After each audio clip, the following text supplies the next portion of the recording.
નમસ્કાર વિદ્યાર્થી મિત્રો, શ્રી હિરપરા કન્યા વિદ્યાલય કાલાવર ઈ લર્નિંગ અભ્યાસક્રમમાં આપનું હાર્દિક સ્વાગત છે। વિષય ભૂગોળ, ધોરણ 11 આર્ટ્સ, એમાં પાઠ નંબર 17 સ્થળ વર્ણન નકશા, એના વિશે આજે આપણે અભ્યાસ કરીશું। જ્યારે વિદ્યાર્થી મિત્રો આ વિડીયો જોતા હોય ત્યારે બાજુમાં પાઠ્યપુસ્તક ખોલજો, જેથી કરીને સમજવામાં સરળ મળે। તો નકશા વિજ્ઞાન, તો સ્થળ વર્ણન નકશાની અંદર નકશા વિજ્ઞાનમાં સ્થળ વર્ણન નકશા મહત્વનું સ્થાન ધરાવે છે। નકશા વિજ્ઞાન લોકોને કોઈપણ વસ્તુનું સ્થળ દર્શાવવા માટે નકશાનું મહત્વ છે। માપ પ્રમાણેના નકશાઓમાં મોટા માપના નકશાઓ તૈયાર થાય છે, અને માપ પ્રમાણે નકશાઓ રહ્યા એ મોટા માપના પ્રમાણે પણ નકશાઓ તૈયાર કરવામાં આવે છે। મોટા માપના નકશામાં પેટા પ્રકારો સ્થળ વર્ણન નકશાઓમાં સમાવેશ થાય છે, અને મોટા માપના નકશાઓ રહ્યા એના પેટા પ્રકારોમાં પેટા પ્રકાર પાડી અને જુદા જુદા સ્થળ દર્શાવવા માટેના નકશાઓ તૈયાર કરવામાં આવે છે। નકશાના અંગો તથા નકશાના પ્રકારો વિશે આપણે અગાઉના પ્રકરણોમાં માહિતી મેળવી છે। તો આ પ્રકારના સ્થળ નકશાના વિશે વિશેષ માહિતી મેળવવાની છે। તો આપણે નકશાના પ્રકારો આપણે એના અંગો વિશે આપણે જાણી ગયા છીએ। હવે અહીંયા આપણે સ્થળના નકશા વિશેની માહિતી મેળવવાની છે। સ્થળ વર્ણન નકશામાં નાના ભૌગોલિક વિસ્તાર ઉપર રહેલી પ્રાકૃતિક તત્વો, તો કેવા? તો સ્થળ નકશા પર નાના ભૌગોલિક વિસ્તાર પર આપણે જોઈએ જે પ્રદેશોના આપણે સ્થળના નકશા બનાવતા હોય ત્યાં પ્રાકૃતિક તત્વો કેવા? તો કે પર્વતો, નદીઓ, મેદાનો, જળાશયો તથા સાંસ્કૃતિક તત્વોમાં વારસો, વસ્તી, કૃષિ, બંધ યોજનાઓ, નહેરો, પરિવહનના માર્ગો વગેરેની માહિતી આપવામાં આવે છે। બીજા શબ્દોમાં કહીએ તો આ પ્રકારના નકશામાં જે તે સ્થળ વિશેનું સંપૂર્ણ વર્ણન કરવામાં આવે છે। માનવ જીવન અને ભૌગોલિક પરિસ્થિતિ વચ્ચે પારસ્પરિક સંબંધોનું અર્થઘટન અને મૂલ્યાંકન સ્થળ વર્ણન નકશામાં વિશદ રીતે થાય છે। આ રીતે ભૌગોલિક પરિસ્થિતિ અને પારસ્પરિક સંબંધનું અર્થઘટન, એકબીજી વસ્તુઓનું અર્થઘટન અને મૂલ્યાંકન કરવા માટે સ્થળ વર્ણન નકશામાં વિશેષ રીતે જોવા મળે છે। પ્રાકૃતિક આયોજન અને પ્રાદેશિક વિકાસની તરાહ નક્કી કરવા સ્થળ નકશા ખૂબ જ ઉપયોગી છે। પ્રાદેશિક આયોજન, કોઈપણ પ્રદેશોનું આયોજન કરવાનું હોય, એના વિકાસ માટેની તરાહો નક્કી કરવાનું હોય તો સ્થળ આધારિત નકશા ખૂબ જ ઉપયોગી જોવા મળે છે। પ્રાદેશિક કુદરતી સંપત્તિનું વિગતપૂર્ણ વર્ણન આપનારા નકશાને સાંસ્કૃતિક વારસાની સમસ્યાઓ હલ કરવામાં મદદરૂપ થાય છે। આમ પ્રાદેશિક કુદરતી સંપત્તિનું વિગતપૂર્ણ વર્ણન કરવા માટે નકશામાં સાંસ્કૃતિક વિકાસની સમસ્યાઓ હલ કરવા માટે સૌથી અગત્યનું જોવા મળે છે। ટૂંકમાં સ્થળ વર્ણનના નકશામાં જે તે સ્થળની સંપૂર્ણ માહિતી ચોકસાઈપૂર્વકના સર્વેક્ષણ દ્વારા રજૂ કરવામાં આવે છે, અને આ સ્થળ વર્ણન નકશા માટેની સંપૂર્ણ માહિતી ચોકસાઈ રીતે આખી રજૂ કરવામાં આવે છે। આ પ્રકારના નકશાની શરૂઆત 1881માં પેન્કે સૂચવી હતી। ઘણી વખત સ્થળ આધાર નકશાની શરૂઆત ક્યારે થઈ હતી? 1881માં પેન્કે સૂચવી। હાલ વિશ્વના ઘણા દેશોમાં પોતાના દેશના સ્થળ નકશાની વિવિધ શ્રેણીઓ પ્રકાશિત થઈ છે, અને વિશ્વના હાલ ઘણા બધા દેશોમાં સ્થળ નકશા વિશેની શ્રેણીઓનું પ્રકાશિત થતી જોવા મળે છે। ભારતમાં સ્થળ આધારિત નકશાઓ કોણ બનાવે છે? તો ધી સર્વે ઓફ ઇન્ડિયા। ક્યુ? ભારતમાં સ્થળ આધારિત નકશા કોણ બનાવે છે? તો ધી સર્વે ઓફ ઇન્ડિયા। ક્યાં આવેલું છે? તો કે ઉત્તરાખંડ દ્વારા સ્થળ વર્ણન નકશાઓ તૈયાર કરવામાં આવે છે। સ્થળ વર્ણન નકશાના ઘણી વખત પ્રશ્ન પૂછાય કે સ્થળ વર્ણન નકશા નિર્માણના કાર્યો અથવા તબક્કાઓ। તો પ્રથમ તબક્કો, આ તબક્કામાં સમગ્ર ભારતીય વિસ્તારોમાં 4 અક્ષાંશથી 4 રેખાંશ વચ્ચેનો વ્યાપ ધરાવતા પ્રદેશોના વિસ્તારો સ્થળ વર્ણન નકશામાં સમાવેશ કરવામાં આવે છે। પહેલી જ વસ્તુ કીધું છે કે આ તબક્કો, પ્રથમ તબક્કામાં 4 અક્ષાંશથી 4 રેખાંશ વચ્ચે આવતા જે તે પ્રદેશોના સ્થળ નકશાઓ આમાં નક્કી કરવામાં આવે છે। નકશાનું પ્રમાણ 1:10 લાખ રાખવામાં આવે છે। 1 સેન્ટીમીટર બરાબર 1 થી માંડી અને 10 લાખ રાખવામાં આવે છે। તેને 1, 2, 3 અને 4 એવા ક્રમ પ્રમાણે આપવામાં આવે છે, જે આપણે આકૃતિમાં આવે છે તે આપણે જોશું। ત્યાર પછી બીજો તબક્કો, આ તબક્કામાં પ્રત્યેક ક્રમમાં વધુ 16 વિભાગો આવેલા છે। બીજા તબક્કાની અંદર પ્રત્યેક ક્રમ વચ્ચેને ક્રમમાં વધુમાં વધુ કેટલા વિભાગોમાં? 16 વિભાગોમાં પાડ્યું છે। આ પેટા વિભાગોનો વ્યાપ 1 અક્ષાંશ એટલે x અને 1 રેખાંશમાં આવેલો છે। આ વચ્ચેનો વ્યાપ છે 1 અક્ષાંશ એટલે x અને 1 રેખાંશ વચ્ચે આવેલો છે। આ પ્રત્યેક પેટા વિભાગનો મૂળાક્ષર A થી P શું નામ આપવામાં આવ્યું છે? તો પ્રત્યેક વિભાગોનું મૂળાક્ષર નામ આપવામાં આવ્યું છે. એ થી પી સુધીનું નામાંકન કરવામાં આવ્યું છે. અક્ષરો લખવાનો ક્રમ ઉત્તરથી દક્ષિણ છે અને ઉત્તર લખવાનો સમય કેવો છે? તો કે ઉત્તરથી દક્ષિણ જોવા મળે છે. અહીં 1 ડિગ્રી જેટલો વિસ્તાર સમાવેશ કરવામાં આવે છે અને દરેક વસ્તુના અંતર વચ્ચે 1 ડિગ્રી જેટલું વિસ્તરણ કરવામાં આવે છે. તેથી તેને ડિગ્રી શીટ કહેવામાં આવે છે. એટલા માટે તેને કયા નામથી ઓળખવામાં આવે છે? ડિગ્રી શીટ તરીકે ઓળખવામાં આવે છે. અને તૃતીય તબક્કો, આ તબક્કામાં તૃતીય તબક્કામાં પ્રત્યેક વિભાગમાં ફરીથી 16 પેટા વિભાગ પણ, ત્રીજા વિભાગમાં પણ કેટલા વિભાગો પાડવામાં આવે છે? 16. અને પ્રત્યેક નકશાનો વ્યાપ 15 મિનિટ એટલે અક્ષાંશથી 15 મિનિટ રેખાંશ વચ્ચેનો છે. એના બંને વચ્ચેનો વ્યાપ તો 15 અક્ષાંશથી 15 મિનિટ અક્ષાંશથી 15 મિનિટ રેખાંશ વચ્ચે આપેલો છે.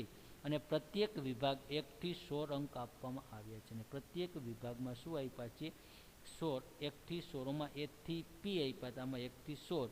અને નકશા શીટ પ્રત્યેક ડિગ્રી નકશામાં એના 16, બીના 16, સીના 16, આ રીતે પ્રત્યેક વિભાગોના 16, એના 16 ભાગ, બીના 16 ભાગ, સી, ડી, ઈ, એફ, જી, એચ, આમ પી સુધી આમ આગળ ગણતરી કરતા આવે છે. અને કુલ 256 નકશાઓ તૈયાર થઈ છે.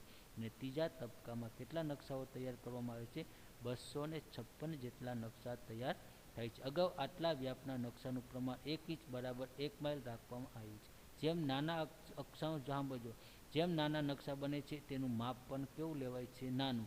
અને જેમ મોટું લેવામાં આવે, જો પહેલાં આપણે 1:10 લાખ હતું, પછી 1 ડિગ્રી જેટલું રાખવામાં આવ્યું હતું અને આમાં 1 ઇંચ એટલે બરાબર 1 માઇલ રાખવામાં આવ્યું હતું.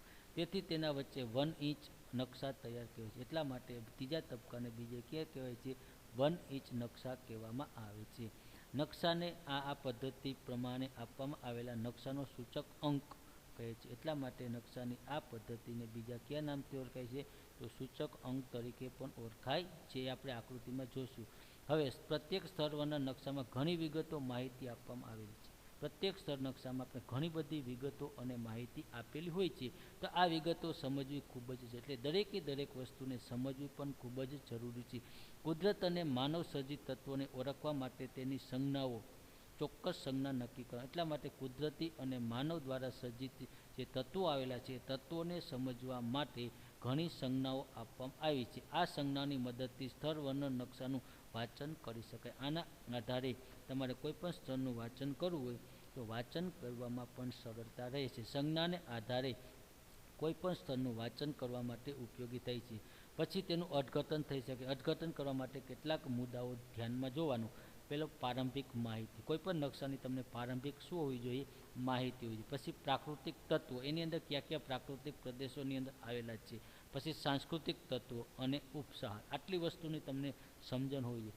તો પ્રારંભિક માહિતીમાં નકશા વિશેની સામાન્ય વિગતો હોય છે. તેમાં નકશો, સૂચકાંક, મુખ્ય અને પેટા પ્રદેશો, સ્વર્ણન તથા પ્રકાશ વર્ષ, આંકાંશ અને રેખાંશ, વ્યાપ, ચુંબકીય નમન, ઊંચાઈના એકમો વગેરે વિગતો આપવામાં આવે છે. પ્રારંભિક માહિતીની અંદર તમને નકશાના સૂચકાંક કેટલા છે, પછી મુખ્ય અને એના પેટા પ્રકારો કેટલા છે, પછી સંરક્ષણ અને પ્રકાશ વર્ષ કેટલું છે, અક્ષાંશ અને રેખાંશ વચ્ચેનો વ્યાપ કેટલો છે, કેટલા ઉત્તર અક્ષાંશ, કેટલા દક્ષિણ અક્ષાંશ છે, પૂર્વ કે પશ્ચિમ છે, એ માહિતી આપે છે. ચુંબકીય નમન, કયા ધ્રુવમાં આવેલ, ઉત્તર ધ્રુવ છે કે દક્ષિણ ધ્રુવ છે, પૂર્વ છે કે પશ્ચિમ, એનો ઊંચાઈનો એકમ કેટલો છે. આ બધી વિગતો પ્રારંભિક, આ બધી જ અન્ય વિગતો નકશામાં આપેલી જોવા મળે છે. ત્યાર પછી પ્રાકૃતિક તત્વ. તો માહિતીમાં પ્રદેશના ભૂપૃષ્ઠ વિગતો આપવામાં આવે છે. કોઈપણ પ્રાકૃતિક તત્વોની માહિતીનું ભૂપૃષ્ઠ, એની આબોહવા કેવી છે તે એની માહિતી આપે છે. ઊંચા નીચા પ્રદેશો, એની ઊંચાઈ, એના પર્વતો ઊંચા નીચાવાળા છે, જમીન ઊંચી નીચી પ્રદેશો છે, ભૂપૃષ્ઠનો ઢોળાવ, એનો ઢાળ કઈ બાજુનો છે, એના શિખરો કેટલા છે, ઉચ્ચ પ્રદેશો છે, મેદાનો વગેરે ભૂપૃષ્ઠ સ્વરૂપોનો ખ્યાલ પ્રાકૃતિક તત્વોની અંદર આપવામાં આવે છે. ત્યાર પછી જળ પ્રણાલી, વનસ્પતિ પ્રદેશો વગેરે વિગતો આની અંદર પ્રાકૃતિક તત્વોમાં જોવા મળે છે. ત્યાર પછી સાંસ્કૃતિક.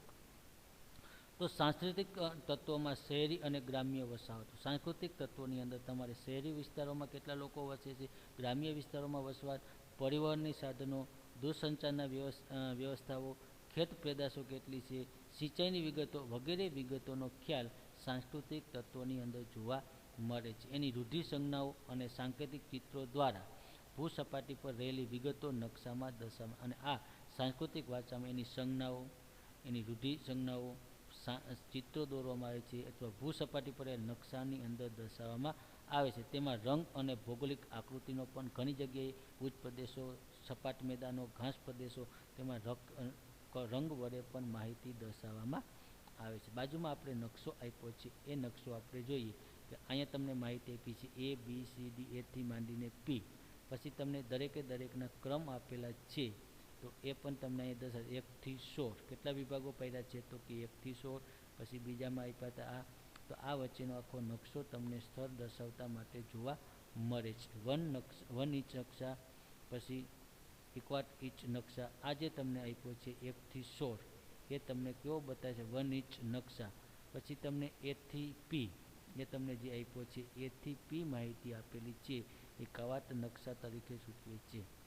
અને આ A થી P સુધીના પ્રત્યેક નકશામાં 16 વિભાગો પાડવામાં આવ્યા છે. 1, 2, 3, 4, 5, 6, 7, 8, 9, 10, 11, 13, 14, 15 અને 16. આ રીતેના 16 વિભાગો પાડવામાં આવ્યા છે. એના આધારે આખો નકશાના ચોરસ ખાના જે બનાવ્યા છે એ રીતે તૈયાર કરવામાં આવે છે.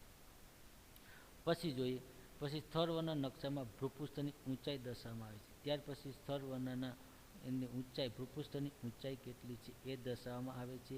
અને ચિત્રાત્મક અને ગાણિતિક એમ બે પદ્ધતિ વપરાય છે. અને આની અંદર ઊંચાઈ માપવા માટે ચિત્રો દ્વારા અને ગાણિતિક રીતે બે રીતે પદ્ધતિનો ઉપયોગ. ચિત્રાત્મક પદ્ધતિની પ્રદેશના સામાન્ય ભૂપૃષ્ઠનો ખ્યાલ આવે છે. ચિત્રાત્મક એટલે ચિત્ર દોરીને તેની સામાન્ય ભૂપૃષ્ઠનો ખ્યાલ આપવામાં આવે છે. જ્યારે ગાણિતિક પદ્ધતિ સ્થળની વાસ્તવિક ઊંચાઈ જાણી અને ગાણિતિક રીતે દર્શાવે તો ત્યાં ઊંચાઈ કેટલી છે, 120 મીટર હોય તો 120, 150 મીટર, તો એની વાસ્તવિક ઊંચાઈ આપી શકાય છે. અને સ્થળ ઊંચકાઈ પદ્ધતિ એ સાથે નાનું બિંદુ દર્શાવી તેની બાજુએ તેની ઊંચાઈ લખાય છે. અને સ્થળ આધારમાં ઊંચાઈ પદ્ધતિમાં અંદર તેની અંદર નાનું ટપકું કરવામાં આવે છે. જે રીતે સ્થળ દર્શાવે છે એ સ્થળની અંદર નાનું શું કરે છે, આવી રીતે નાના નાના ટપકાઓ દર્શાવવામાં આવે છે. ટપકાને બાજુમાં તેની ઊંચાઈ કેટલી છે, નાનું બિંદુ દર્શાવીને તેની ઊંચાઈ લખવામાં આવે છે.